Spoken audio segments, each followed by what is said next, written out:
Our visit here as a health committee is because this hospital, as you are aware, is actually planned for elevation from level 5 to level 6.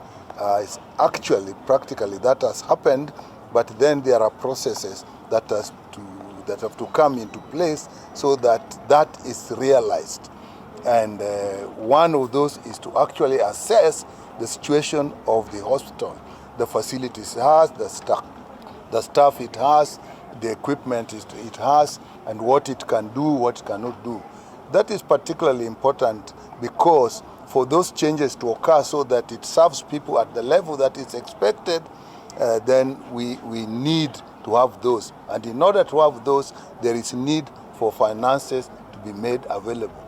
As you are probably aware, we are in the budget process, getting almost to the tail end of the process, so the budget process, and therefore, when we are going to make that process, it is important that as the hospital is being elevated, resources are made available so that the process works smoothly, the changeover works smoothly.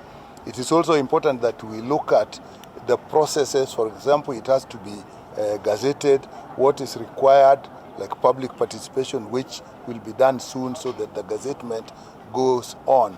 We also have to think of how will the transition occur. We'll need a committee or a team that sees how it moves from where it is now and become a function of the national government.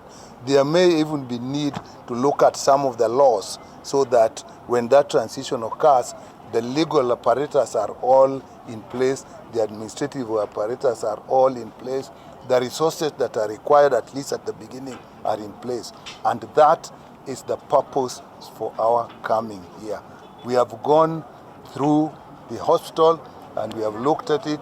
The hospital, overall, the equipment it has, the staff it has, the administrative structure it has, the relationship between it and the county government, and the changes they have made in anticipation of this are actually adequate. So that now what we are going to look at as we go as a committee is to look at what resources it may require, what procedures we need to tweak, and with that, then we are very certain that this change process will take place in a good way. It is probably the first time we are making this change in a fairly organized manner so that in future when others are to occur, then we can use the same procedure. So members of the press, that is why we are here. We have had an extremely good meeting with them. We have looked at the structures with them, we looked at our staff.